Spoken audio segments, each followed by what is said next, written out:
Canlı yayınıma lütfen YouTube'un çağrısına kulak verin ve bir an önce gelin canlı yayına başlayalım arkadaşlar.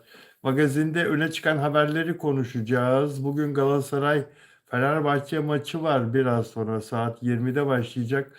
Ondan önce canlı yayında sizlerle sohbet etmeyi istedim ve sizleri çok özledim. Bir gün bile benim için çok fazla. Ben mesleğimi çok seven bir gazeteciyim.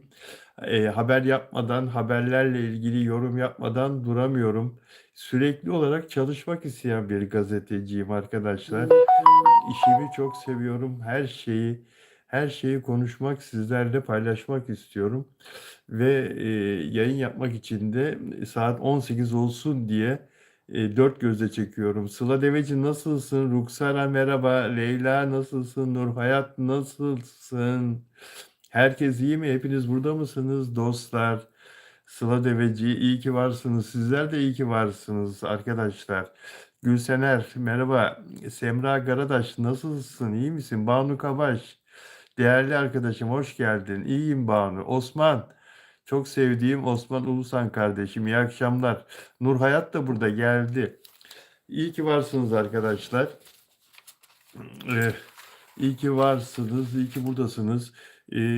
İstanbul'da bugün hava çok güzeldi. Türkiye'mizin pek çok yerinde çok güzeldi.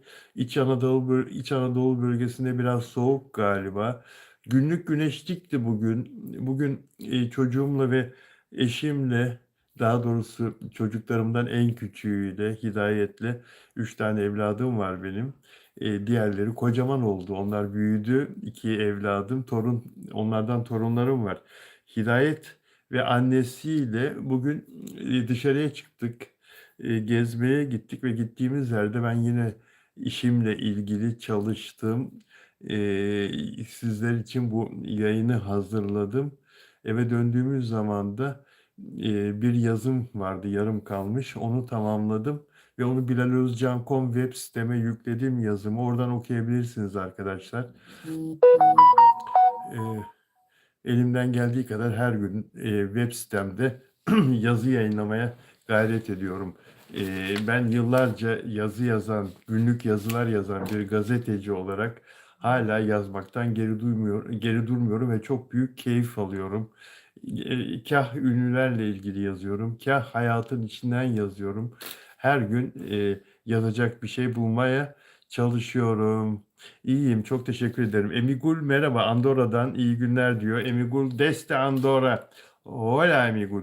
Hola Emigule. Esme Ken nasılsın? Bugün enerjik gördüm seni diyor. Ya insanın günü belli olmuyor tabii, değişik oluyor ama bugün kendimi çok daha enerjik hissediyorum ben de. Ee, Nurhayat Vika nasılsın? Teşekkür ederim. Sen de iyi ki varsın. Semra Garadaş diyor ki Afram'dan haber bekliyorum. İmran Keleş herkese hayırlı günler. İmran Keleş hoş geldin canım yayınıma. Sana da hayırlı günler olsun moderatör arkadaşım. Ümran Keleş de burada. Ee, Dostlar iyi ki varsınız, iyi ki birlikteyiz. Evet, bugün çok sevdiğim magazin gazetecisi arkadaşlarım, 3 kardeş onlar. Eren, Tarkan ve Evren. Üçü de magazin gazetecisi. Eren bundan yaklaşık e, 34-35 sene evvel gazeteciliğe benim yanımda başladı. Eren Abdullahoğlu New York'ta yaşıyor şimdi. New York'ta orada DJ'lik yapıyor. Hem gazetecilik hem DJ'lik yapıyor. Çok önemli bir DJ oldu Amerika'da Eren. Hobi olarak başlamıştı DJ'liğe New York'a gittiğinde ve sonra profesyonel olarak yapmaya başladı. Amerika'nın çeşitli şehirlerinde konserler veriyor. DJ olarak performanslar sergiliyor demek daha doğru olur. Eren her neyse annelerini kaybettiler. Bugün İstanbul'da anneleri toprağa verildi. Eren, Evren ve Tarkan Abdullahoğlu. Onları imzalarından, haberlerinden tanırsınız. 3 gazeteci, magazin gazetecisi arkadaşım. Anneleri Tazegül Abdullahoğlu hayata gözlerini yumdu ve Avcılar Merkez Camii'nden cenaze töreni yapıldı. Büyükçekmece Yeni Mezarlığı'nda da toprağa verildi. Bu 3 kardeşime, 3 arkadaşıma başsağlığı diliyorum. Anneleri Tazegül hanımefendiye Allah'tan rahmet diliyorum. Allah inşallah cennetine kabul etsin. Anne acısı bambaşka elbette ama hayat işte böyle bir şey. Eee, ne yazık ki ne yazık ki kayıplar da hepsi hayatta olan şeyler. Allah rahmet eylesin. Peki arkadaşlar, Aytaç Şaşmaz ve Helin Kandemir hakkında da söyler misiniz? Allah rahmet eylesin Nur Hayat. Sıla'cığım iyiyim çok şükür iyi olmaya. Peki İpek Hanım'la yayınlarınız ne zaman başlayacak? İpek Hanım'la yayınlarımız başlayacak arkadaşlar. Bazı teknik problemler var. Onları aşmaya çalışıyoruz. Başlayacak arkadaşlar. İpek'le de başlayacak. Arzu'yla da başlayacak. İyileştiği zaman Onur Akay'la da başlayacak. Onur Akay günden güne daha da iyi. Yaraları yüzünde yine var. İyileşmeye çalışıyor tabii Onur Akay ama hepinize selamı var. Sevgili Onur Akay'ın. Evet dostlar. Başakşehir'in forveti Bertu çok yakışıklı. Bertu Yıldırım 24 yaşında. Başakşehir'in santraforu 7 gol attı. Bu sezon 7 gol attı. 3-4 tane de e, Bertu asist yaptı ve e, genç kızların da çok beğendiği bir futbolcu Bertu ama evli. Evli. Eşi Portekizli. Oriana Gomez. Portekizli bir model. Zannedersem eşiyle yurt dışında futbol oynarken tanıştı. Bertu hem Getafe'de oynadı İspanya'da 2024 yılında. Daha sonra Fransa'nın Rennes takımında da oynadı. Zannedersem yurt dışında futbol oynarken Portekizli model eşiyle tanıştı. Geçen sene evlendiler. Geçen sene Kasım ayında Bertu ile Oriana Gomez, eşi esmer, çikolata tenli bir hanımefendi. Çok da güzel bir kadın. Geçen sene evlenmişlerdi. Ne oldu biliyor musunuz? Geçtiğimiz günlerde Bertu eşiyle olan fotoğraflarını sildi diye haberler çıktı. Üzüldüm ben. Bertu çok beğendiğim, takdir ettiğim bir futbolcu ve de iyi bir insan oldu. Allah insanın kalbinin güzelliğini yüzüne veriyor dostlar. Hayat bana bunu gösterdi. Ya, eğer sen iyi bir insansan bu bir şekilde senin yüzüne de yansıyor. Gözlerinden belli oluyor, konuşmandan, gülüşünden belli oluyor. Bertu da bunu hissettim Bertu'da da ve e, Bertu'la ilgili bu haber çıkınca inanmak istemedim. Çok şükür Bertu bunu yalanlayan bir paylaşım yaptı arkadaşlar. Yaptığı paylaşımda Başakşehir'in santraforu Bertu Yıldırım sevgilisi eşiyle ilgili olarak e, 1000 kere gelsem dünyaya 1000 kere seveceğim yazdı. Birlikte fotoğraflarını paylaştı ve böyle güzel bir cümle yazdı. Altına da böyle bir şarkı var biliyorsunuz. Bu aynı zamanda şarkı sözü bu cümleler. O şarkıyı altında da çalıyor paylaşımının. Çok sevindim. Onlar adına çok sevindim. Çok sevindim. Bertu Yıldırım bu Portekizli hanımla evlenmeden önce de e, dedim ya genç kızların sevgilisiydi diye ünlü bir fenomen var Ala Tokel diye. Hali vakti yerinde zengin bir aileye mensup. Onunla nişanlanmıştı, evlenecekti filan öyle haberler çıkmıştı. Kısmet değilmiş. Kısmet değilmiş. Bu Portekizli hanımla evlendiler. Aşağı yukarı işte 6-7 ay oldu evleneni. Ve bu ayrılık haberi de Bertu tarafından yalanlandı. Çok da iyi oldu. Böyle bir haberin doğru olmaması. Laf aramızda Bertu Galatasaray'a gelebilir. Galatasaray Bertuğ'u transfer etmek istiyor. Gelirse benim çok beğendiğim bir futbolcu. Gelirse iyi olur. Galatasaray'a gelirse transfer olarak.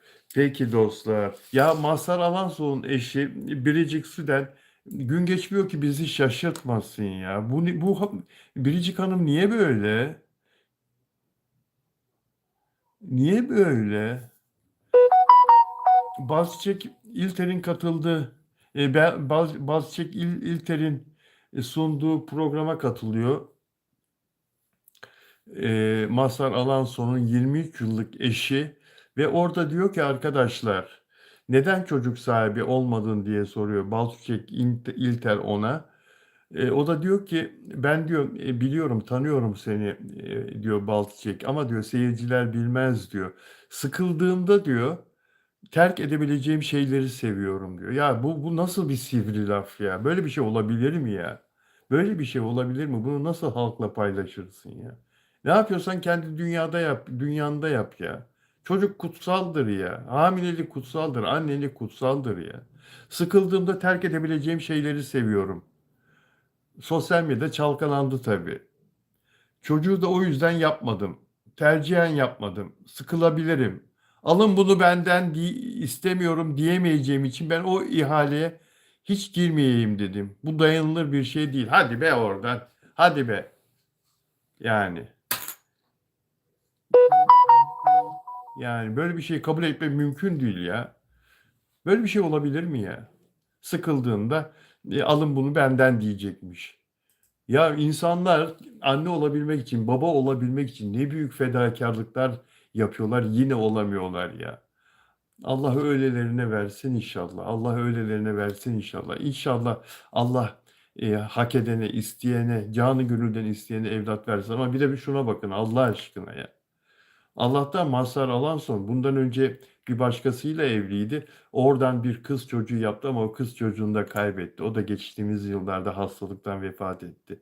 Kız çocuğu dediğime bakmayın. Çok yetişkin, kocaman bir kadındı evladı. Mazhar Alanson hastalıktan vefat etti. Allah rahmet eylesin. Yani anlayamıyorum bazen bazı ünlüleri ben bile anlayamıyorum. Bakın 50 yıllık gazeteciyim. 50 yıldır bu sektörde binlerce insan tanıdım ama böyle düşünüp de bu düşüncesini de rahatlıkla paylaşan insan tamam herkesin fikrine saygımız olması lazım filan ama bana ters geliyor bazı şeyler ya. Bazı şeyler bana ters geliyor. Size bilmiyorum ters geliyor mu gelmiyor mu neyse ya. Aman sıkıldığında terk edebileceği şeyleri seviyormuş hanımefendi. Bilmiyorum ne düşünüyorsunuz? Ümran Keleş öyle bir şey demedi diyor. Taci kim? Taci öyle bir şey demedi diyor. Nuh Hayat tabii ki ters diyor. Ters. Çok ters. Çok ters. Çok ters arkadaşlar. Olacak şey değil. Lütfen beğen yapın dostlar. Beğen sayısı artarsa benim keyfim yerine geliyor. Çünkü sizlerin bizi beğenmesi, sizlerin yayınımızı abone olarak izlemesi bizi YouTube'da biraz daha öne çıkarıyor. Biraz daha algoritmanın bizi iyi görmesini sağlıyor. Bilal abi gündeme bomba gibi haber düşürdü. Ebru Gündeş hamile dedi. Kim diyor? Taci Bilal abi gündeme bomba gibi. Ne diyorsun? Anlamadım. Spordan kafası gitmiş biriciğin diyor Ümran Keleş. İlahi Ümran Keleş. İlahi Ümran Keleş. Yani kafası gidik. E, yani çok böyle aklı başında çok mantıklı insan halkın karşısında bu cümleleri böyle kurmaz ya. Ya içinden ne düşünüyorsan düşün ama düşündüğünü, her fikrini de paylaşmak zorunda değilsin ki. Bazı fikirlerin sende kalsın ya. Yani o müthiş düşüncelerin, müthiş fikirlerin, müthiş zeka parıltıların halka yayılmasın, sende kalsın. Yani Biricik Süden. Sana aitse, sana ait olarak kalsın onlar. Bir paylaşma milyonlarla. Bir de bana diyorlar ki dostlar, Bilal abi bazı şeyleri çok çok tekrarlıyorsun. Gel de bunu tekrarlama. Bunun ne dehşet bir fikir olduğunu, bir söylem olduğunun altını çizme. Bu mümkün mü yahu? Bu her gün duyduğumuz cümleler değil ki bunlar bir kadının ağzından. Neden anne olmadın diye bir ünlüye sorduğun zaman her ünlünün ağzından hep duyabileceğin sözler değil ki bunlar arkadaşlar. Yani Mazhar Alanson gibi filozof seviyesinde bir müzisyen, bir müzik insanı, müzik bilimi insanı, bana göre müzik de bir bilimdir aynı zamanda. Yani böyle bir hanımefendiyle 23 yıl aynı yastığa baş koymuş. Ben Mazhar Alanson'un bu fikirde olduğunu, bu fikri benimsediğini, böyle düşündüğünü hiç zannetmiyorum. Ama Mazhar Alanson demek ki çok fazla aşık olmuş ki Biricik Hanım'a. E, Biricik Hanım'a ne buldu birbirlerine, neden sevgi duydular, büyük aşk duydular, onu ben bilemem. Saygı duyarım ancak. O aşka, o sevgiye saygı duyarım. E, Büyük bir aşk duymuş ki ona karşı çıkmamış. Ben illa bir çocuk yapmak istiyorum senden. Sen benim hayatımın kadınısın. Sarı Laleler şarkısını yazdığım kadınsın. Kim bilir daha başka ne şarkılar yazdı. Senden bir çocuğum olsun diye ısrar etmemiş. Demek ki Mazhar Alanson eşinin bu fikrine saygı duymuş. Sıkıldığımda terk edebileceğim şeyleri seviyorum diyor. Neden çocuk sahibi olmadın sorusuna tekrar okuyorum. E, Çocuğu da o yüzden yapmadım. Tercihen yapmadım. Sıkılabilirim. Alın bunu benden istemiyorum diyemeyeceğim için ben o ihaleye hiç girmeyeyim dedim.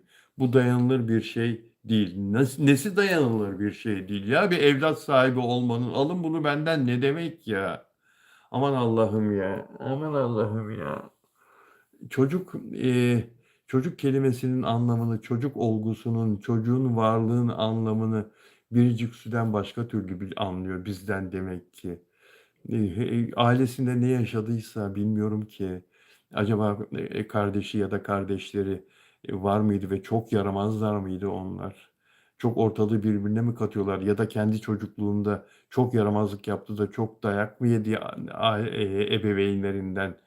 Bilemiyorum. Çok bu detaylara da çok girmek istemiyorum. Bir gazeteci olarak sorguluyorum ama yani neyse ya. Neyse. Danla Bilic'e geçelim mi? Danla Bilic'e geçelim mi? Mazhar Alanson seni de çok severim, çok beğenirim. Lütfen beni yanlış anlama. E, Allah mutluluk versin. Tamam. Allah mutluluk versin. Birlikte daha nice sağlıklı yıllar yaşayın. Tamam, tamam. Bu konudan çıkıyorum. Danla Bilic. Evet, Danla Bilic'le ilgili gelişmeyi konuşalım. Danla Bilic Amerika tatilinde Amerika tatilinde diyor cilt bakımına giderken capri tight giymiştim. Danla Bilic'i biliyorsunuz değil mi? Makyaj videolarıyla yıllar önce öne çıktı. Milyonlarca, 10 milyonlarca takipçisi var. Beğeni üzerine beğeni. Paraları koyacak yer bulamıyor. Allah daha çok versin. Yani Türkiye'nin en çok izlenen YouTuber'larından biri, en çok takip edilen fenomenlerinden biri Danla Bilic. Danla Bilic de takma ismi, asıl ismini unuttum. Amerika tatilinde ama Danla Bilic olarak tanıyor onu Türkiye. Amerika tatilinde cilt bakımına giderken capri tight giymiştim. Üstüme sadece tişört ve hırka aldım. Olay buradan koptu. Twitter'da artık kendimle ilgili şeyler önüme düşmesin diye şikayet ediyorum. Bir tayt yüzünden varoş, ezik, tayt sana yakışmış mı diye yazmışlar. Hatta kendini Kendall Jenner mı sandın noktasına kadar getirmişler eleştirilerde. Karşındaki kişinin de insan olduğunu, kalbinin kırılabileceğini unutmamak lazım. Ya Danla Bilic çok haklı tabii bu konuşmada. Çok kendisini eleştirdiklerini, kendisiyle ilgili olumsuz yorumlar yazdıklarını filan söylüyor. Ama böyle sosyal medya böyle bir şey. Danla Bilic'i seven milyonlar var. Danla Bilic'i takdir eden, takip eden. Elbette eleştirenler, onu karalayanlar, onu küçük düşürmeye çalışanlar da olabilir. Var. Beni de var, seni de var, sizi de var. Var, sosyal medya böyle bir şey ne yazık ki. Ya, Danla Bilic'in psikolojisi mi bozulmuş acaba? Bunları bilmesi lazım. Yani, Danla, şükür etsene milyonlarca takipçin var. Milyonlarca insan seni takdir ediyor. Milyonlarca insana ürün satıyorsun. Milyonlarca insanın, seni izlemesi sayesinde YouTube'dan dünyanın parasını kazandın bugüne kadar ve kazanmaya devam ediyorsun. Şükür etsene. Neden, yani, neden, bunlara takılıyorsun ki? Elbette olumsuz eleştiriler var. Elbette seni kötüleyenler olacaktır. Elbette giydiğin tayta takılan, elbette giydiğin ayakkabıya takılan, sürdüğün ruja takılan olacaktır. Bunları görmezden gelsene. Ve bunları niye katıldığın programda bir şikayet olarak anlatıyorsun? Senin katıldığın programlarda bu şikayetleri anlatmak yerine dün de onunla ilgili bir haber, konuşmuştum burada, hatırlıyor musunuz? Serenay Sarıkaya ve Hande Erçel fanlarının kendisini linçlediğini söylemişti. Bunlara takılacağına, projelerinden bahsetsene. Mutluluklarını anlatsana, sevinçlerini anlatsana. Bugün ben eşimle, çocuğumla, gezmeye gittim. Bir AVM'nin içinde müthiş bir kitapçı arkadaşlar. Olmaz böyle bir şey. Olmaz böyle bir şey. Bir, yarım basketbol salonu büyüklüğünde bir kitapçı arkadaşlar. Yani dev bir kitapçı ve müthiş bir içinde oturma düzeni. Oturup kitap okuyabiliyorsunuz, kahvenizi içebiliyorsunuz, tostunuzu, sandviçinizi ister yiyin, ister yemeyin, ister bir şey için içmeyin. Orada saatlerce oturup satın almanız da şart değil, kitap okuyabiliyorsunuz. İşiniz varsa çalışabiliyorsunuz. Elektrik bedava, internet bedava. Terası müthiş İstanbul manzaralı. Harika bir yere gittim. Yani öyle mutlu oldum ki hayatta güzel şeyler de var. Danla Bilic. Bunları paylaş, bunları yaşa, bunları konuş, bunları anlat. Niye bu karamsarlık? Eee, topluma yön veren insanlar, fenomenler. Peşinden milyonlarca insan gidiyor, Danla Bilic gibilerin. Yani karamsarlık aşılayarak, bunları paylaşarak, konuşarak ne elde edebilirsin ki? O insanlar seninle barış mı yapacaklar? "Vay biz yaptık, sen yapma Danla, özür dileriz senden." mi diyecekler? Bu insanları eleştirerek, şikayet ederek köklerini kurutamazsın ki. Anlayamıyorum, anlayamıyorum. Yani Danla böyle değildi. Son bir yıldır filan böyle oldu. Her neyse ya, bu konudan da çıkalım. Eee, Banu Kavaş, "Kime aşığım?" diyorsun. Mizgin Ada, "Banu'ya nasılsın?" diyor. Ayşenur, "Yemek istiyor canı galiba, yemek" demiş. Bilal Bey, "Sürekli sizden aframı soruyorlar. Neden susuyorsunuz, görmezden geliyorsunuz? Bir açıkların." diyor Ruksara. Aframla ilgili ne konuşmamı istiyorsunuz arkadaşlar? Bir şey konuştuğum zaman da "Vay yanlış konuşuyorsun. Vay öyle değil, böyle. Öyle olamaz, şöyle. Böyle olamaz, öyle." Yani somut bir şey olmadan konuşmak istemiyorum arkadaşlar. Bunu anlamanız lazım. Ne anlatmamı istiyorsunuz Afram'la ilgili? Somut bir şey olmadan konuşmak doğru değil arkadaşlar. Müzgincim, iyiyim çok şükür diyor Banu Kavaş. Peki arkadaşlar.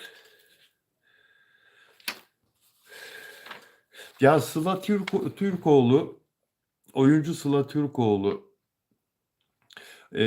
çok seviliyor, çok seviliyor. Kızılcık Şerbeti'nden ayrıldıktan sonra yeni bir dizide gördük onu ama o dizide tutmadı ya, olmadı. Doktor dizisi. Olmadı değil mi? Doktor Başka Hayatta dizisi 6. bölümde kaldırıldı yayından. Sıla Türkoğlu'nun da şanssızlığı. Önce 4 civarı bir reytingle başladı Doktor Başka Hayatta. Bu dizi tutabilir bir havası vardı başlarken ama sonra yavaş yavaş o 4 reyting de aşağı indi. Zaten 4 reyting sınır. Onun altına inersen artık ve inmeye devam edersen tutunman çok zor. Altına düştü ve tutunamadı. Tutunamadı. Halil İbrahim yok. ve ve sevgilisi Ata Yıldız'la İspanya'ya tatile gitti. İspanya'ya tatilden de oradan da paylaşımlarını gördük. 27. yaşını İspanya'da kutladı. Ata Yıldız çok seviyor Sıla Türkoğlu'yu. Yeni yaşını kutlamak için hadi İspanya'ya gidelim. Orada hem tatil yapalım hem yeni yaşına orada girersin, orada kutlarız diye böyle bir jest yaptı. Atay Yıldız geçen sene 2025 Ağustos ayında evlilik teklif etmişti Sıla Türkoğlu'na. Aşağı yukarı bakın bir seneye doğru yürüyor yani evlilik teklifi sonrası geçen süre.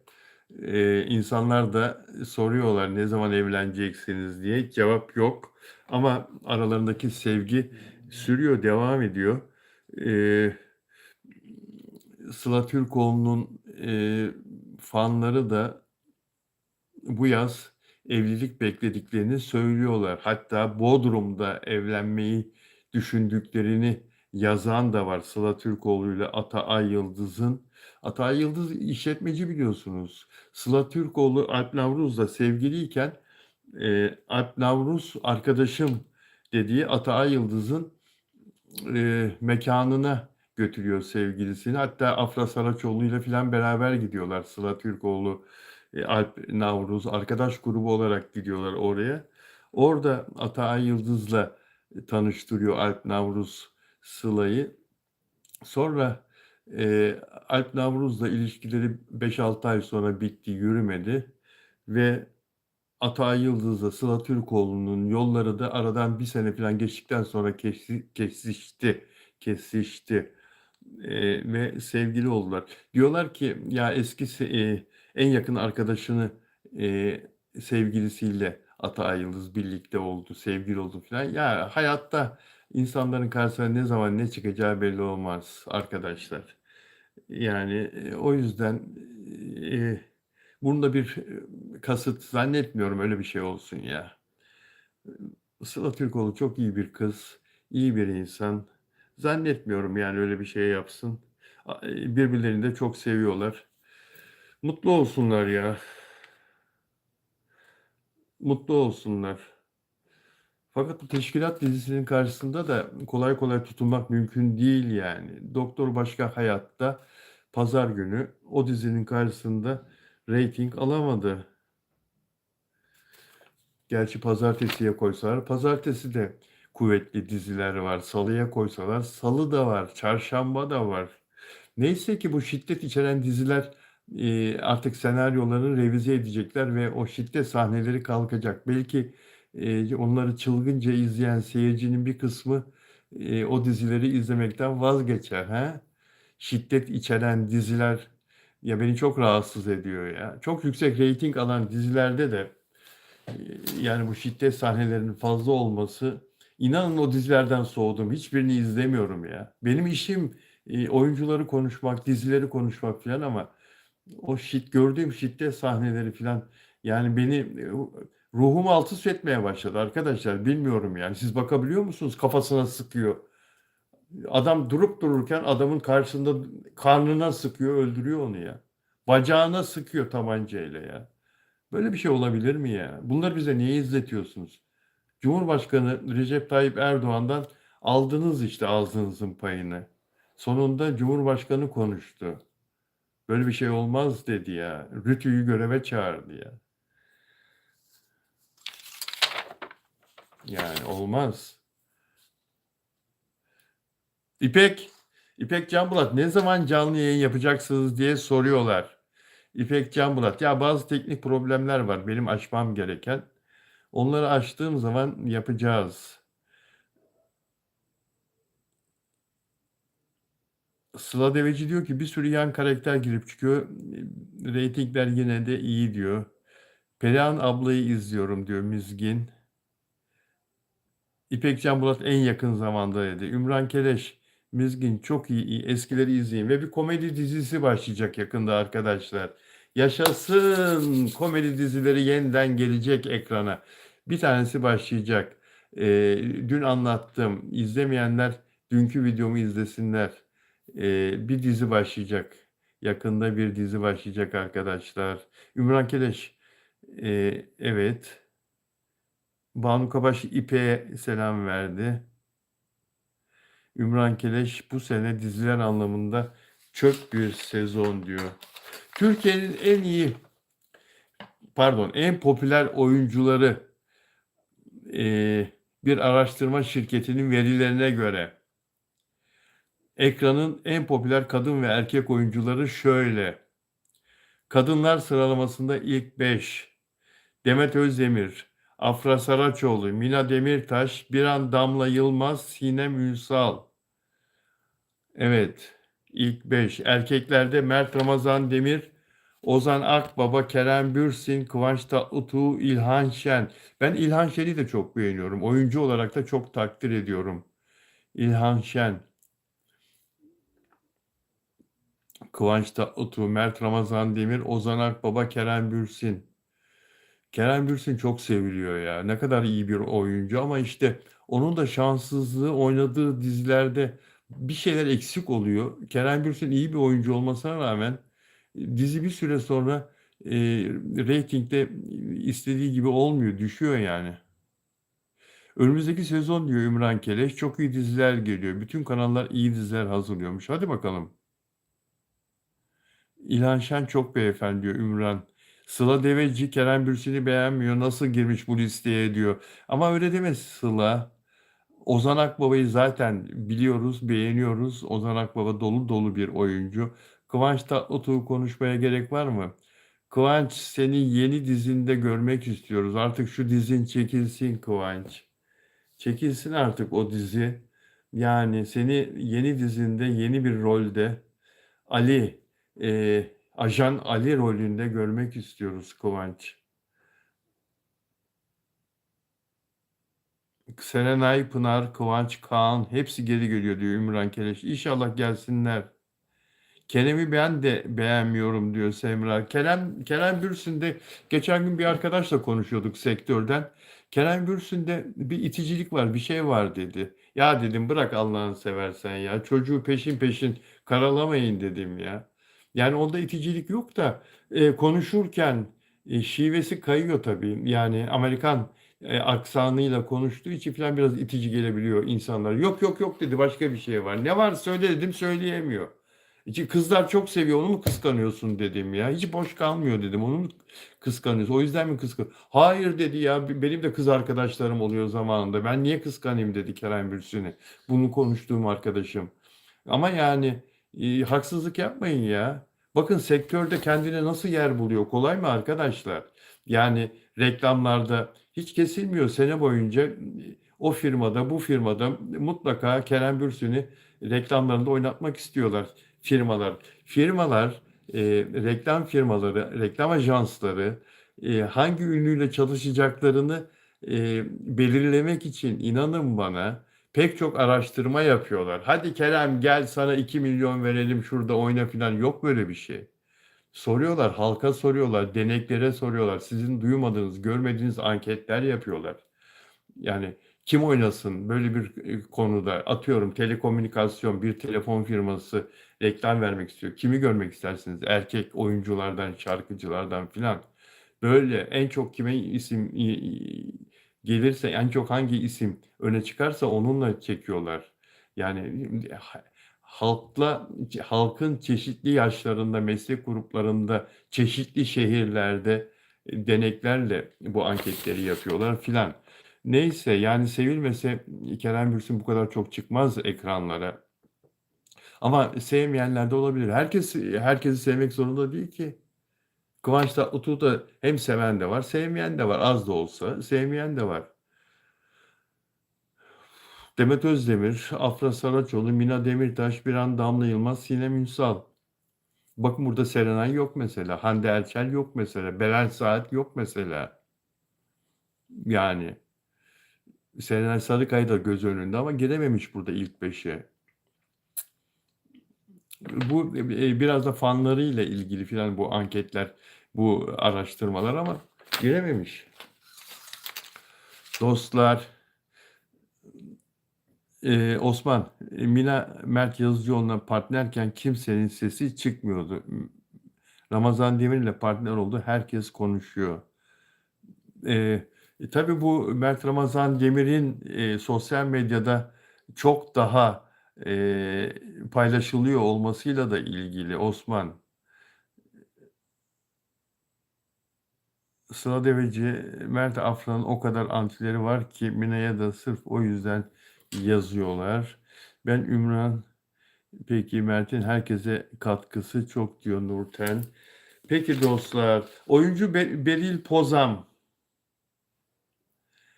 ve Ersin Arıcı evlilikleri çok güzel devam ediyor. Yalı Çapkını'nda Suna ve Abidin de onlar biliyorsunuz.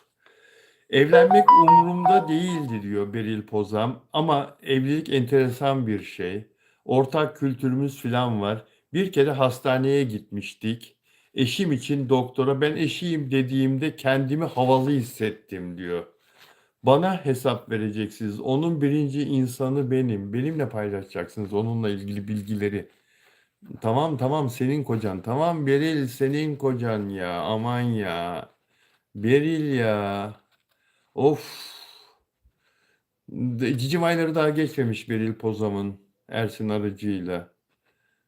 Birkaç sene sonra görürüz seni Beril. Biraz sakinleş. Yavaş yavaş. Senin kocan tamam. Kimse almaz elinden korkma ya. Of be Beril Pozam ya. Ve devam ediyor Beril Pozam. Aslında aşkın, sevginin en güzel tarafı da bu galiba. Ben onun insanıyım diyebilmek. Sadece romantiklik değil, aynı zamanda büyük bir ciddiyet ve sorumluluk hissi. Sevdiğin kişinin yanında öncelikli kişi olduğunu hissetmek insana gerçekten farklı bir güven veriyor. Ersin benim dünyadaki en kıymetli yegane insan. Ersin benim için dünyadaki en kıymetli yegane insan. Kıskancım. Kısıtlamam ama dışarıda bir kadın Ersin'e Ersinciğim diye yanaşırsa hemen merhaba ben de eşiyim diyerek araya gir. Aman ya araya girermiş. Ya yapma be. Senin kocanı orada hemen paketleyip kaçıracaklar mı Beril Pozam ya? Ya biraz yavaş lütfen slowly slowly ya. Step step by step ya. Ne oluyor ya?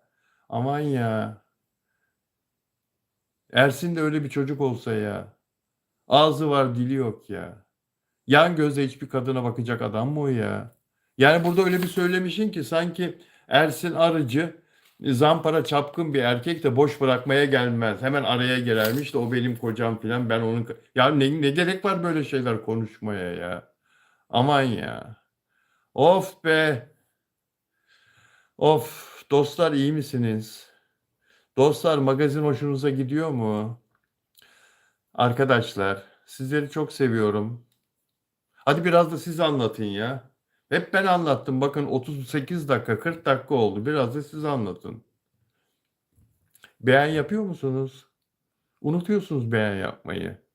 Abone olmadan izleyen dostlar abone olurlarsa mutlu olurum. Sizleri seviyorum. Bak Ümran diyor ki senin kocanı kim ne yapsın? Beril diyor. Ya yapmayın o kadar da demeyin kıza üzülür sonra. Üzülür izliyorlar bizi. Gizli gizli bütün ünlüler izliyorlar benim yayınlarımı. Biliyorum arkadaşlar. Yapmayın, etmeyin. Üzülmesin kız. Ramazan Demir bize bir şey olmaz. Her yerde bir numara diyen moderatörüm. Hangisisin sen? Mavi gördüm ama ismini okuyamadım. Lacivert gördüm ama 4 tane moderatörüm var. Dördünü de çok seviyorum, sayıyorum. Caner neredesin? Bugün seni yok yazdım. Caner Tuzcu İzmir'den, Karşıyaka'dan. Fenerbahçeli Caner. Yoksa maça mı geldin İstanbul'a? Neredesin? Niye yayında değilsin? Hoş gör Bilal Bey. Daha cicim ayları olacak o kadar diyor. Peki canım. Abdurrahim Yılmaz. Bilal abi seni çok... Ben de sizi çok seviyorum Abdurrahim. Benim Bilal diyor. Ümran Keleş sensin değil mi? Ümran Keleş benim diyor. Peki. Türkçe. Türkçe bilmiyorum ve tercümesini bekliyorum diyor. Jama Master. Kendine iyi bak Bilal. Jama Master. Jama Master. Caner maç var. Sıla Deveci diyor ki bugün stresli bir Caner maç var. Ya ya Sıla Deveci. Sıla Deveci de çok tatlı arkadaşımız. Hmm, Peki sizleri çok seviyorum. İyi ki buradasınız. İyi ki benimlesiniz. İyi ki birlikte yayın yapıyoruz. İyi ki birlikte paylaşıyoruz. Sıla'ya da Ümran Keleş kırmızı kalp yolladı. Dostlar 40 dakika olsun bugün yayınımız. Olur mu? Peki. Ee, Yarın yine görüşürüz. Yarın ne günlerden? Pazartesi. Ha, yarın bir YouTube programına katılacağım ama banttan. Ben kimle program yapıyordum şeyde ya? Hmm, Beyaz TV'de 4 sene evvel. Ay kızın adını unuttum. Onun YouTube programına davetliyim yarın. Evet, evet, evet. Bir dakika hemen bulacağım buradan. Çok ayıp olacak. Kafam o kadar dolu ki, o kadar dolu ki. Sinem Yıldız. Sinem unutur muyum hiç seni? Hiç unutur muyum seni? Bircan mı diyor Nuray? Hayır hayır. Zemile geç geldin ama ben çıkacağım şimdi. Ümran Keleş de Bircan diyor. Hayır ya Sinem Yıldız. Sinem Yıldız benim canım. Yarın onun stüdyosuna gideceğim. Şişli'deymiş. Öğlen saat 1'de çekim yapacağız. Sonra banttan vereceğiz dedi. E, Şeyi dedi, çektiğimiz dedi. Yarın ona katılacağım. Ondan sonra e, yine hafta içinde birkaç böyle YouTube programına davetliyim. Yayınlandığı zaman da paylaşırım sizle. İşi isterseniz izlersiniz ama canlı değil bu. Stüdyoda çekiyor. Gideceğim. Sıla yani şey değil. YouTube'da konuk olarak gideceğim. Sıla konuk olarak gideceğim. Banttan yayın. Ümran Keleş görüşmeler var. Bakalım görüşmeler var. Evet, televizyonlarda zaten fazla da bir magazin programı yok televizyonlarda. Ümran yerlerde diyor televizyon programları diyor. Bakalım görüşmelerimiz var arkadaşlar. Ee, Her şeyin istediğimiz gibi olması lazım ki e, o çalışmaya değsin, değil mi arkadaşlar? Mirta, merhaba baba, merhaba nasılsın? Lütfen bana anlat, lütfen cevap ver. Arjantin'den Mirta. Mirta, teşekkür ederim efendim. Mirta, hola. Hola Mirta, Mirta desde Arjantina. Hola Mirta, Mirta, we love you Mirta. Seni seviyoruz Mirta, Sıla Deveci. Hayırlısı olur inşallah. İnşallah Sıla. İpek Can Bulat, TV8'de var başka yok, sen olmalısın diyor. İpek, İpek Can Bulat. Sevgili İpek, Nurhayat Aykoçlar, keşke istediğiniz gibi olsa her şey. Keşke istediğimiz gibi olsa her şey. Çok doğru söylüyorsun ama o kadar değişken ki her şey. Nurhayat. Allah hayırlısını yazsın. Hayırlısıysa olsun. Başına bir kötülük geliyor mesela. Ha bugünkü yazılımı okuyun. Başına bir kötülük geliyor mesela. Allah'ım diyorsun niye böyle oldu? Niye bu benim başıma? Niye ben bunu yaşıyorum? Onda da bir hayır vardır biliyorsunuz değil mi arkadaşlar? Çok fazla şikayet etmemek lazım. Çok fazla dertlenmemek lazım. Allah'tan geldiğini kabul etmek lazım. Şimdi benim yazımı okuyun bugünkü yazımı. Cezaevinde, Silivri cezaevinde gireli bir hafta olmuş. Sabahleyin tuvalette, lavaboda yüzümü yıkıyorum aynanın karşısında. Şöyle bir baktım kendime. Sağlıklıyım çok şükür. Çok güzel bir uyku geçirdim o gece uyudum. Sabahleyin kalktım yüzümü yıkıyorum. Kahvaltımı yapacağım biraz sonra. Allah'ım bugüne çok şükür olsun. Bugünüme çok şükür olsun dedim. Yanımda bir mahkum. O da yüzünü yıkıyordu, elini yıkıyordu. Ne diyorsun sen ulan dedi. Bu duruma şükür mü ediyorsun dedi lan bu halimize. Ne diyorsun sen? Benim duama ne karışıyorsun sen dedim ya. Sana ne kardeşim dedim benim. O da bana bir söyleniyor, ben de ona söyleniyorum. Arkada başkaları vardı, başka arkadaşlar vardı falan. Susun ya dedi. Ayıp ediyorsun. Bilal abi dua ediyor. Sana ne kardeş falan diye. O söyleniyor yine. Tabii orada kavga mavga mümkün değil. Öyle şey olmaz. Bana da zaten yakışmaz ve cezaevinde öyle bir şey yaparsan hücreye atarlar seni. Ama adam öyle bir kaba bir adamdı. Benden 15-20 yaşta küçüktü. Ya şaşırdım yani nasıl inançsız insan. Olabilir tabii herkes biri olmak mecburiyetinde değil ama nereden geldim buraya? Her minvalde, her şartta, şükretmek lazım. Ben öyleyim, öyleydim, öyle yetiştim. Askere ilk gittiğimde acemilikte karın içinde bizi süründürdü, bölük komutanı. Karın içinde, kar ve çamur karışık böyle. Denizli'de mart ayında kar yağmış, erimiş, çamurun içinde böyle, karın içinde sürünerek böyle ilerliyorsun düşmana doğru güya eğitimde. Şükür Allah'ım sana, bugünüme şükür olsun Allah'ım diye diye sürünüyordum. Yani, çünkü biliyorum ki Allah'tan gelen bir şey bu ve, iyi günlerim de olacak Allah izin verirse. Nitekim oldu da çok şükür. Hayatta çok şey gördüm, çok şey yaşadım. Yarın bir gün vefat edersem Allah hepimize, sağlıklı ölüm versin. Yani sağlıklı ölümün sağlıklısı olmaz da acısız, güzel ölüm versin.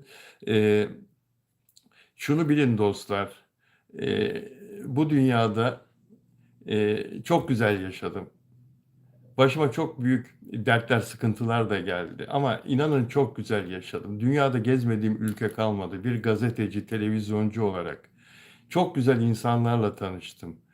Çok şöhretli, dünya çapında yabancı, yerli, çok güzel insanlarla masalarda yemekler yedim. Dünyanın en zenginlerinin tekneleriyle gezdim. Bir gazeteci, televizyoncu olarak.